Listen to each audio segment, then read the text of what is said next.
కేంద్ర విద్యాశాఖ మంత్రి ధర్మేంద్ర ప్రధాన్ తన పదవికి రాజీనామా చేస్తున్నట్టు ప్రకటించారు. ఈ మేరకు ప్రధానమంత్రి నరేంద్ర మోదీకి లేఖ రాశారు. గత కొన్ని రోజులుగా నెలకొన్న పరిణామాలు తనను వ్యక్తిగతంగా బాధించాయన్నారు. ఇది తన వ్యక్తిగత ప్రతిష్టకు సంబంధించిన విషయం కాదని, దేశ యువత భవిష్యత్తు అత్యంత ముఖ్యమని ఈ లేఖలో పేర్కొన్నారు ధర్మేంద్ర ప్రధాన్. దేశ యువతే భారత అసలైన శక్తి అన్నారు ధర్మేంద్ర ప్రధాన్. విద్యార్థుల న్యాయపరమైన వివాదాలు, రాజకీయ గందరగోళంలో చిక్కుకోవద్దని హితవు పలికారు. చదువు, కెరీర్ పై దృష్టి సారించేలా చర్యలు తీసుకోవాల్సిన అవసరం ఉందన్నారు. దేశ ఐక్యతకు భంగం కలగకుండా చూడాలనే ఉద్దేశంతోనే ఈ నిర్ణయం తీసుకున్నట్టు తెలిపారు ధర్మేంద్ర ప్రధాన్. 4 దశాబ్దాలుగా విద్యారంగంలో సేవలు అందిస్తున్నారని గుర్తు చేసుకున్నారు ధర్మేంద్ర ప్రధాన్. ఇటీవల జరిగిన నీట్ యూజీ పరీక్షలో వెలుగులోకి వచ్చిన అక్రమాల నేపథ్యంలో కేంద్ర ప్రభుత్వం చర్యలు తీసుకుందని తెలిపారు. వెంటనే సీబీఐ విచారణకు ఆదేశించిందని పేర్కొన్నారు. అనంతరం మళ్లీ పరీక్ష నిర్వహించి వచ్చే ఏడాది నుంచి కంప్యూటర్ ఆధారిత పరీక్షా విధానాన్ని అమలు చేయాలని నిర్ణయించినట్టు వివరించారు. 20 లక్షల మందికి పైగా విద్యార్థుల ప్రయోజనాలను దృష్టిలో ఉంచుకుని పరీక్షను విజయవంతంగా నిర్వహించామని తెలిపారు మంత్రి ధర్మేంద్ర ప్రధాన్. బాధ్యతాయుత స్థానాల్లో ఉన్న కొందరు వ్యక్తులు విద్యార్థులను తప్పుదారి పట్టించే ప్రయత్నాలు చేయడం తనను తీవ్రంగా కలచివేసిందని పేర్కొన్నారు. ప్రధాని మోదీ తనపై ఉంచిన విశ్వాసానికి కృతజ్ఞతలు తెలిపారు. మంత్రివర్గ సహచరులు, అధికారులకు ధన్యవాదాలు తెలిపారు. పదవి నుంచి తప్పుకున్నప్పటికీ దేశ సేవకు, ముఖ్యంగా యువత ఆకాంక్షలను నెరవేర్చేందుకు తన సేవలు కొనసాగిస్తానని స్పష్టం చేశారు Dharmendra Pradhan.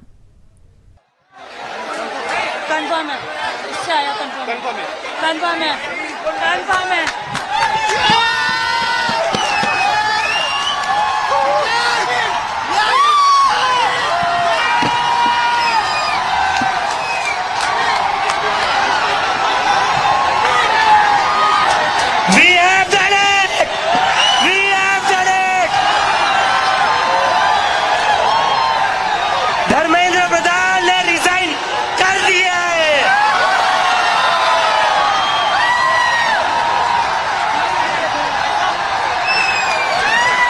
We have bloody select. क्या कहते थे ये? और ये इस्तीफा गवाह इस बात का, अगर आप लोग डरेंगे नहीं, अगर आप लोग इस सरकार के सामने झुकेंगे नहीं, तो अच्छे के इस्तीफे ले सकते हैं हम। तो डरना नहीं है, डरना नहीं है। डेमोक्रेसी है। अगर डेमोक्रेसी में बोलने से डर लगने लगे तो कैसी डेमोक्रेसी है? डरना नहीं है। अगर अपनी आवाज उठाओगे तभी ये लोग लाइन में रहेंगे, और इन्हें लाइन में रखना जरूरी है। इन्हें लाइन में रखना जरूरी है, क्योंकि ये जो आज खुद को बादशाह समझ बैठे हैं ना, ये हमारी वजह से बैठे हुए हैं। और इस्तीफा हो गया है, लेकिन हमारी 2 और मांगे, ऐसे ही नहीं जाएंगे।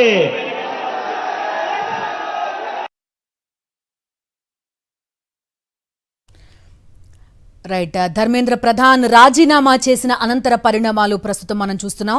జంతర్ మంతర్ వేదికగా కాక్రోచ్ జనతా పార్టీ తాము అనుకున్నది సాధించాం అంటూ కూడా జయజయధ్వానాలు చేయడం మనకు కనిపిస్తోంది. అయితే ఓవరాల్ గా ఢిల్లీలో పరిణామాలు మాత్రం చకచక మారిపోతున్నాయి. కొంత ధర్మేంద్ర ప్రధాన్ శాఖ మారుస్తారు లేదా రాజీనామా చేస్తారు అని వార్తలు వచ్చినప్పటికీ కూడా ఆయన అధికారికంగా రాజీనామా లేఖ సమర్పించే వరకు కూడా విపరీతమైన స్పెక్యులేషన్స్ నడిచిన పరిస్థితి. సో ఇప్పుడు వరుస భేటీలు కూడా జరుగుతున్నాయి. ప్రధాని నరేంద్ర మోదీతో అమిత్ షా భేటీ అయినట్టుగా తెలుస్తోంది. అదేవిధంగా అమిత్ షాతో జేపీ నడ్డాతో పాటుగా ధర్మేంద్ర సింగ్ భేటీ కూడా ఉండబోతున్నట్టుగా తెలుస్తోంది. మరోవైపు ఒక 2 కీలక నేతల్ని ఢిల్లీ రమ్మన్నట్టుగా కూడా సందేశం అందుతున్న పరిస్థితి. సో ఓవరాల్ గా ఢిల్లీలో ఏం జరుగుతుంది, ధర్మేంద్ర ప్రధాన్ రాజీనామా తర్వాత పరిణామాలు ఏ విధంగా మారతాయి అనే సస్పెన్స్ ప్రస్తుతం నెలకొంది.